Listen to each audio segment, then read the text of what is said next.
Herkese merhabalar arkadaşlar, bugün evde kavanozda baharatlı patlamış mısır yapacağız. Pratik tarifler serisinden bir tanesi geliyor. Hem yapması bir o kadar basit, bir o kadar da böyle lezzetli bir tarif. İsterseniz tencerede yapın bu tarifi, isterseniz böyle kavanozda yapın. Ben mikrodalgada yapacağım ama dediğim gibi siz istiyorsanız tencerede de yapabilirsiniz. Hiçbir sıkıntı olmaz. Aynı sonucu yine alacaksınız. Başta malzemeleri gösteriyorum, daha sonra tarifin yapılışına geçiyorum. Malzemelerim bu kadar. Şimdi tarifin yapılışına geçiyorum. Normalde mısır patlatmak çok pratik bir yöntem aslında ama ben bu tarifi mikrodalgada yapacağım. Mikrodalgada yapacağınız için kullanacağınız malzemeler çok önemli. Yani kavanozda yapacağım. Kavanozun kapağını kesinlikle ama kesinlikle metal kullanmayın. Yoksa böyle patırtılar duyabilirsiniz içeride. Şöyle plastik bir kapak kullanmanız gerekecek. Buna dikkat etmeniz gerekiyor. Kavanozu büyük kullanacağım. Nasıl kullanacağınızı da göstereceğim size. Normalde bunu dik bir şekilde böyle mikrodalganın içerisine eklemeyeceğiz ama içine malzemeyi ekledikten sonra şöyle yan yatırıp mikrodalgaya ekleyeceğiz. Onu da göstereceğim zaten size. Şimdi hangi oranda mısır koymanız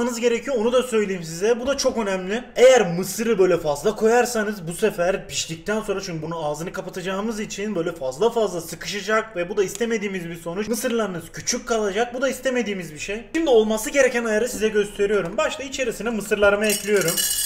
Başta göz kararı ekleyeyim. Ayarı tamamen şu şekilde söyleyeyim size. Şurada görüyorsunuz bir parça boşluk var. Tabandan göstereyim. Oradan göstermesi biraz daha zor. Şurada tam 1 liralık bozuk paralık yer var. Aynen bu şekilde yapmanız gerekecek. Yani mısırı yaydıktan sonra 1 liralık bozuk para kadar boşluk kalıyorsa bu tam istediğimiz oran işte. Aynen bu şekilde sizin mısır eklemeniz gerekiyor. Bundan az eklemeyin. Bundan fazla sakın ama sakın eklemeyin. Az ekleyebilirsiniz ama fazlasını sakın eklemeyin. Oran dediğim gibi bu şekilde çok ideal olacak dediğim gibi. Şimdi baharat olarak bunun içerisine neler atacağız? Bu tamamen sizin zevkiniz ama ben şöyle göstereyim size. Başta sarımsak tozu.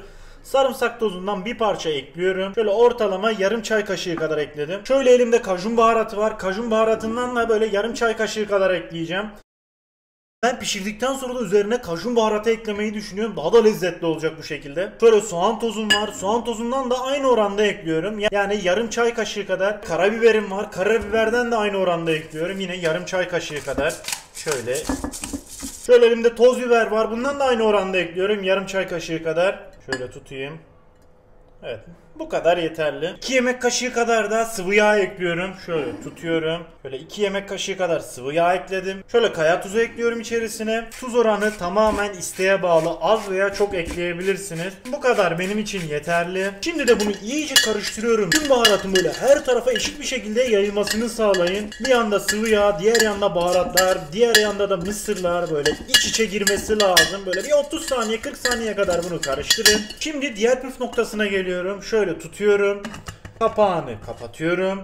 Böyle tam sıkı yaptıktan sonra şöyle yapacağız. Bir parça gevşetin. Aynen bu şekilde. Yani tamamen sıktıktan sonra bir parça gevşetiyorsunuz. Görüyorsunuz. Ne kapağı açılıyor ne de tam sıkı. Aynen bu şekilde olması gerekiyor. Şimdi artık bunu pişirmeye geçebiliriz. Ben bunu mikrodalgada yapacağım. Şöyle göstereyim. Güç olarak P100'e getireceğim. Yani en yüksek değere getiriyorum. Kabul ediyorum. Dakika olarak bunu 3,5 dakikaya ayarlıyorum. Tam oranı 3,5 dakika olması gerekiyor. 3,5 dakikaya getirdim. Şimdi kapağını açıyorum. Normalde bu kavanoz içeride döneceği için, yani mikrodalganın çalışma prensibi olarak bu kendi içerisinde çevire çevire pişirdiği için şöyle bir tabak koydum oraya gördüğünüz gibi. Şu şekilde mısırımı mikrodalgaya ekliyorum. Bu sayede koyduğum tabak sayesinde böyle dönerken sağa sola savrulmayacak kavanozumuz. Kavanozu niye dik koymadık? Sığmayacağı için bu şekilde yan çevirdim. Böyle bir çözüm yolu ürettim ben de. Şimdi bunun kapağını kapatıyorum. Şimdi bunu artık çalıştırabiliriz. 3,5 dakika dediğim gibi geri sayım başladı. Ben de çok merak ediyorum. Bakalım nasıl bir mısır gelecek karşımıza. Bu arada şunu da belirtmek istiyorum. Kullanacağınız mısır çok önemli. Eğer böyle bayatsa çok fazla patlamayacaktır. Ama böyle taze taze kullanırsanız böyle çatır çutur mis gibi olacak. Evet, son 5, 4, 3 az kaldı. Şimdi çıkaracağım. Ve bitti. Şimdi dışarı çıkarıyorum. Oo, şuna bakın, çok güzel patlamış. Şimdi bunu dışarı çıkaracağım, biraz sıcak. Dikkatli bir şekilde çıkarın bunu. Böyle sıcak olduğu için dikkat etmeniz gerekiyor ve şu şekilde çıkarıyorum. Şimdi şöyle kapağını açıyorum. Ve şöyle bir kabın içerisine aktarıyorum. Şöyle göstereyim. Oo, şuna bakın ya. Çok iyi gözüküyorlar ya. Şu baharata iyice doymuş. Tam istediğim gibi ama ben bunun üzerine de böyle bir parça kajun baharatı eklemek istiyorum. Buna gerek var mı? Yok tabii ki ama ben biraz böyle kajun baharatını çok sevdiğim için böyle üzerine biraz daha eklemek istiyorum. Çünkü çok seviyorum. Böyle bir parça karamelize olmuş kajun baharatı, bir parça da böyle taze taze üzerine ekleyeceğim. Oh, tadını böyle doya doya çıkarmak istiyorum. Bu kadar yeterli. Şimdi en sevdiğim zamana geldi. Tadım yapacağım. Bakalım nasıl olmuş. Şöyle tutuyorum ve tadına bakıyorum.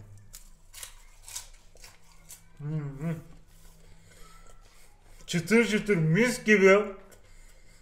Böyle acılı da olmuş. Bir yanda böyle kajun baharatı. Diğer yanda böyle sarımsak tozu.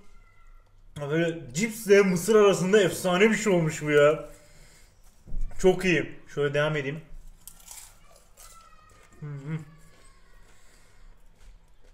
Pişme oranı da tam istediğim gibi oldu. Yani 3,5 dakika benim mikrodalgama göre çok uygun. Eğer böyle siz pişirirsiniz, eğer böyle fazla patlamayanlar varsa, ki bende de böyle 1-2 tane var kalmış. Varsa bir 10 saniye uzata uzata böyle o aradaki farkı kapatabilirsiniz ama benim için 3,5 dakika çok ideal. Siz de yaparken kontrol edersiniz. Eğer böyle 3,5 dakika yetmediyse, çünkü cihazın kalitesine göre değişebiliyor bu oran. Ama genelde ortalama 3,5 dakikada bu şekilde bu sonucu elde edersiniz. Şuna bakın. Muazzam. Şöyle devam ediyorum. Ya bilmiyorum, daha önce böyle baharatlı yediniz mi mısırı? Ya ayrı keyifli oluyor ya. Çok güzel oluyor. Yani bunu denemediyseniz mutlaka ama mutlaka deneyin derim. Çok keyifli bir tadı var.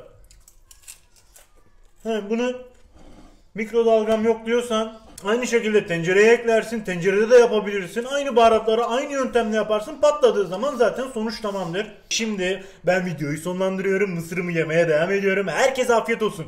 Videomuzu beğenip kanalımıza abone olmayı unutmayın. Bir sonraki videoda görüşmek üzere arkadaşlar. Hoşçakalın.